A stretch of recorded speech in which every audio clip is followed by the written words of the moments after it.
그러니까 미국이 FRB라고 그러죠. 중앙은행이. 거기서 2008년에 금융위기가 났을 때 일요일 저녁인데 딱 발표를 했어요.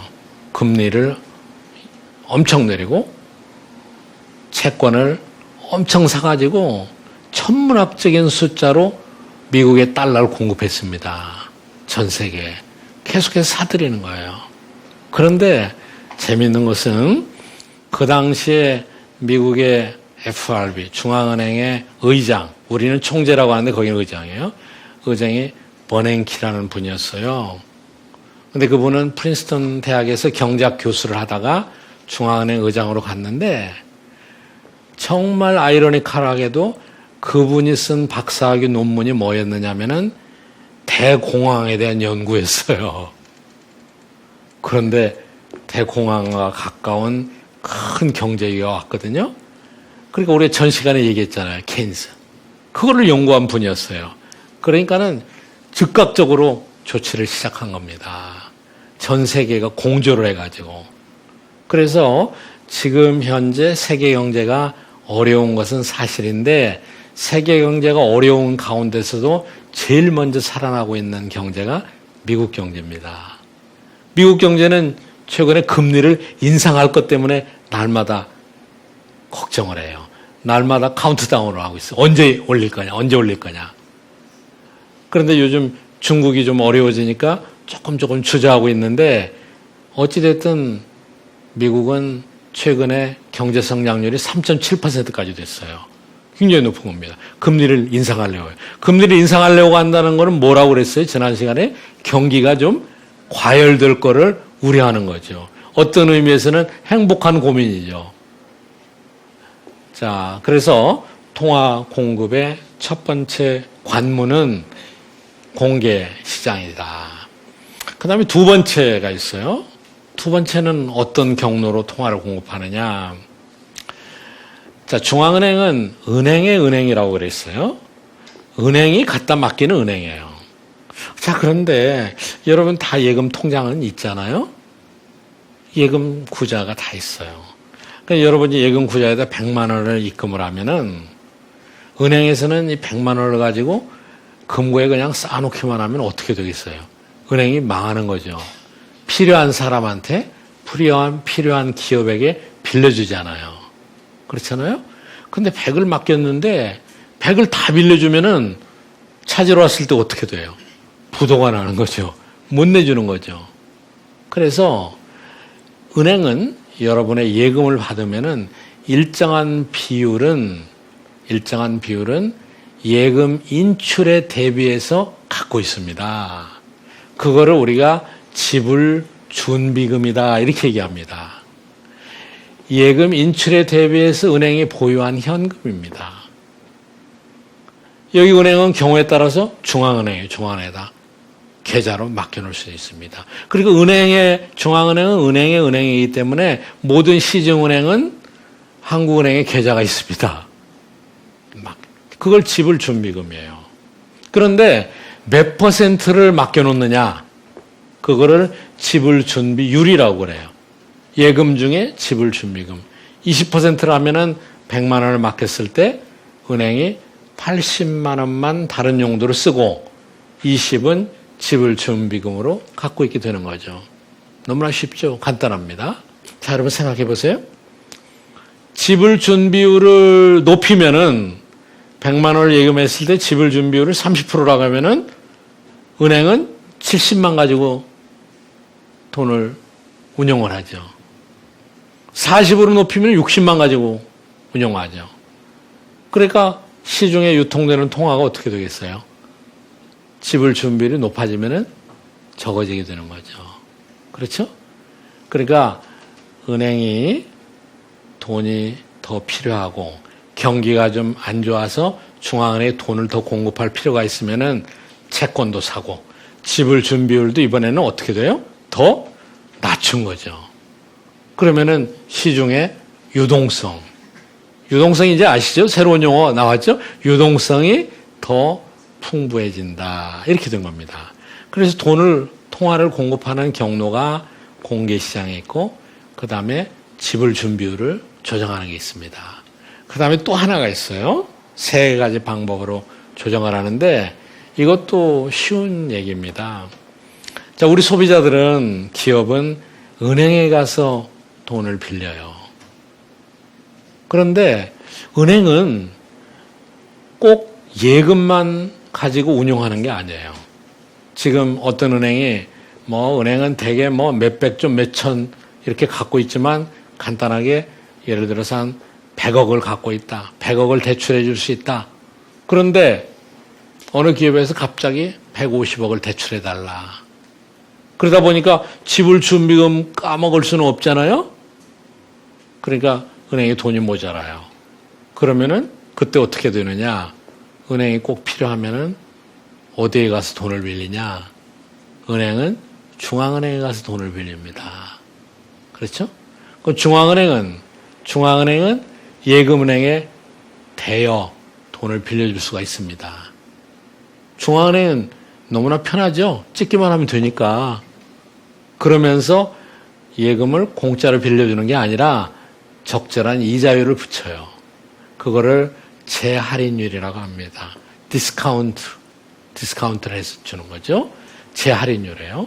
그럼 재할인율을 인하하면은 은행으로 볼 때는 중앙은행에서 돈을 빌릴 때 내는 이자가 어떻게 돼요? 낮아지죠. 그러니까 더 빌려가게 되죠. 그래서 통화량이 늘어나게 됩니다. 반대로 재할인율을 인상하면은 이번에는 어떻게 되느냐? 은행이 중앙은행으로부터 빌리는 돈의 이자율이 높아집니다. 그러면 적게 빌려가겠죠? 그래서 통화를 회수하게 되는 겁니다. 자, 여러분 지금까지 돈이 공급되는 경로를 제가 세 가지를 말씀드렸어요. 채권을 매입하는 공개시장. 그렇죠? 그 다음에 지불 준비율. 은행이 얼마만큼 갖고 대비를 하느냐. 지불 준비율을 조정하는 거하고 은행한테 중앙은행에 돈을 빌려줄 때 할인율을 조정하는 거하고 이 세 가지 방법으로 하는 겁니다. 은행은 이렇게 저축을 받으면은 그거를 빌려주고 또 다른 사람이 또 예금을 하면 빌려주고 이걸 은행의 신용 창출이다. 중앙은행의 본원 통화의 양이 중요한 거죠. 조금만 늘어나도 실제 경제에는 파급 효과가 엄청나게 커진다. 이런 얘기가 되는 거죠. 그래서 통화 수요가 늘어나고 증가하고 통화 공급이 늘어나고 줄어들고 함에 따라서 이 경기를 이렇게 조절할 수가 있습니다. 자, 중앙은행에서 기준금리를 몇 퍼센트로 낮췄다. 2%에서 1.75로 낮췄다. 그걸 우리가 기준금리라고 해요. 기준금리를 낮추면은 이 기준금리가 모든 데 영향을 받아요. 기준금리가 예를 들어서 중앙은행에 빌려줄 때 적용되는 금리. 그러면은 그 다음은 그 금리를 기준으로 해서 은행은 예금을 받을 때 또는 대출할 때 또 결정을 하지 않겠어요?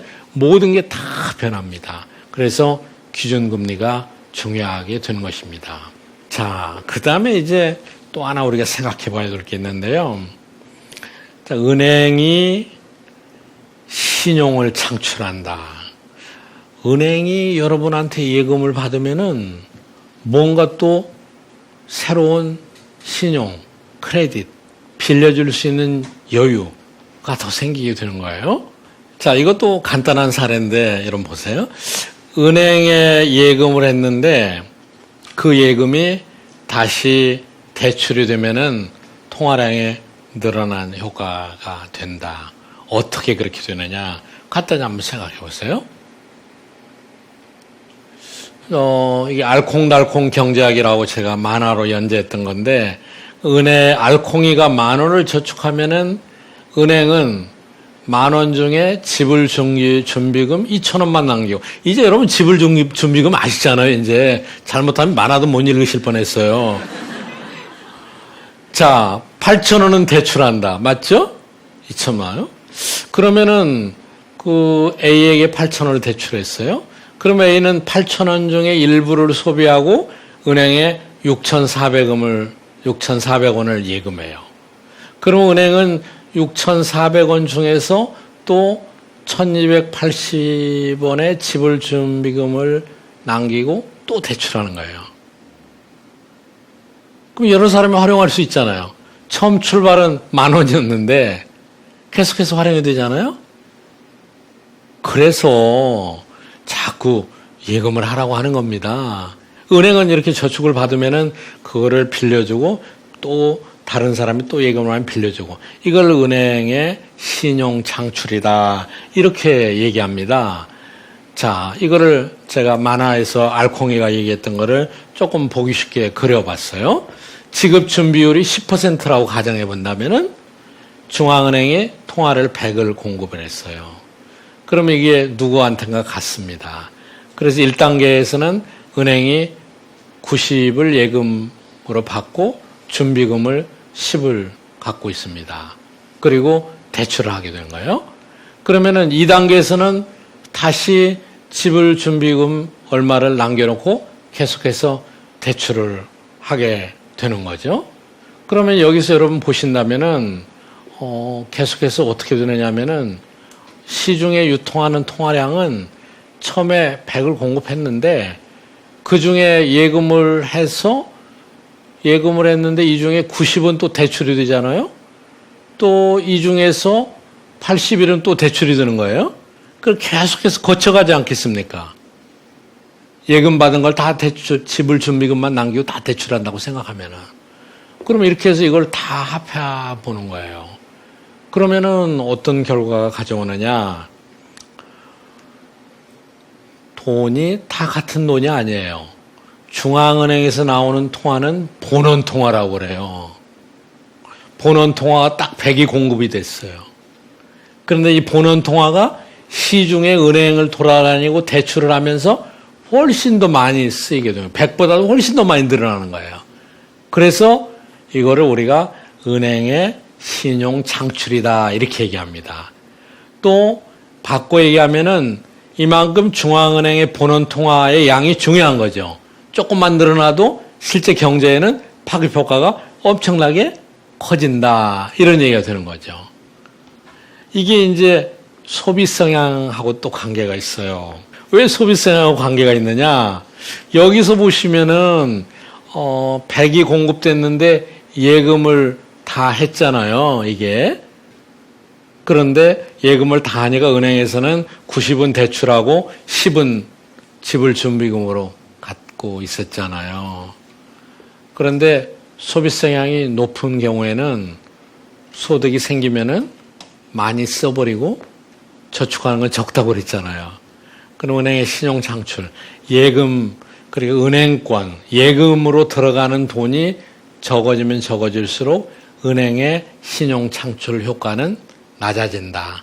중앙은행이 본원 통화를 공급한 효과도 떨어진다. 간단하죠? 그렇게 되는 겁니다. 그러니까 신용 창출 효과가 크려면은 사람들이 어디서 소득이나 돈이 생기면은 갖다가 다 저축하면은 그게 제일 큽니다. 그런데 모든 사람이 저축하면은 또 안 된다고 그랬죠. 경제는 이렇게 여러 가지가 상호 연관되어 있습니다. 자, 이제 금리를 생각해 보죠. 금리는 무엇이냐?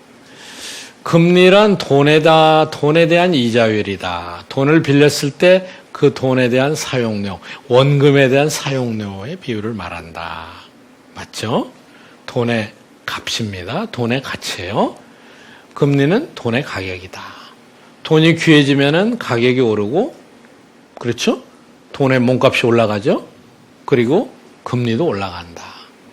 공급이 늘어서 돈이 흔해지면 가격 떨어지고 금리도 내려간다. 금리도 결국은 수요와 공급이에요. 경제학은 처음부터 끝까지 수요 공급만 정확하게 이해하시면 됩니다. 이 파트에서는 뭐가 공급의 역할을 하고 이 파트에서는 뭐가 수요의 역할을 하느냐를 정확히 알면 되는 겁니다.